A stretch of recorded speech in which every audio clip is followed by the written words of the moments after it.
Right now, we do need to bring you up to date with what you need to know about that shooting yesterday at Umpqua Community College. Here's a look at the facts. Yeah, as you know by now, the first 911 call came into dispatchers just around 10:30 yesterday morning on the campus of Umpqua Community College. Now, 10 people are dead, as we mentioned. Yeah, 7 more were wounded in that attack. Among those 10 dead, the shooter, Christopher Harper Mercer. He was killed in an exchange with responding officers. Umpqua Community College remains a crime scene, as does the shooter's apartment. Both scenes are still being processed. And our Cole Miller just talked to Douglas County Sheriff John Hanlon about that investigation. Yeah, Cole, what did he have to say?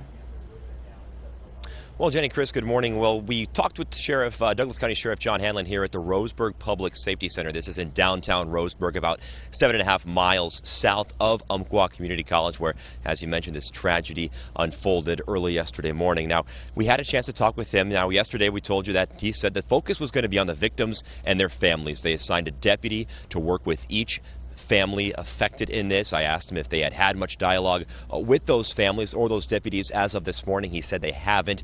We'll be sure to follow up on that, though, later in the day. Now, we also are expected to learn the names of the victims as well. That's coming up at a 10 o'clock press conference. Again, hoping to learn the victims' names. Now, I also asked the sheriff about 2 Roseburg police officers, some of the first officers who entered the building there at Umpqua Community College where this shooter was opening fire. Go ahead and take a listen to what Sheriff Hanlon had to say about their actions. Undoubtedly, through their acts and their heroism, they probably saved dozens of lives.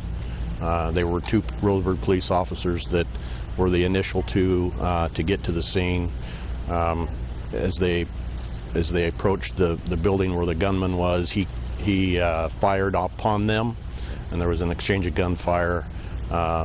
Ultimately, he was neutralized and stopped from killing other victims in the room. Now, is it clear at this point whether he died at his own hands or at those officers' hands? That investigation is still underway. The state medical examiner's office will be conducting an autopsy, and we'll report on that.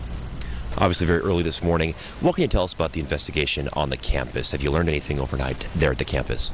Right. Overnight, detectives have been busy all night long at the campus, conducting a thorough sweep of the campus. They've gone door to door, doing neighborhood canvasses to try to learn any new information that they may be able to. They've been at the shooter's residence.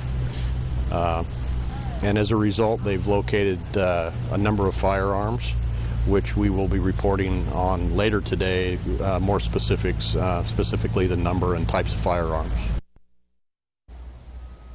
And we were at that apartment complex in Winchester last night, reporting to you live there. Now, that's about a mile south or so of Umpqua Community College. There was a large area there taped off. Neighbors confused, wondering what was going on, but for the most part, officers there were being fairly tight-lipped. That was local law enforcement agencies working alongside the federal agencies, including the ATF and FBI. Now, I also asked the sheriff about a letter he wrote to Vice President Joe Biden about a month or so after the Sandy Hook school shooting there in Newtown, Connecticut. We all probably remember that. Now, he had written a letter again to Vice President Joe Biden saying that gun control is not the way to go here.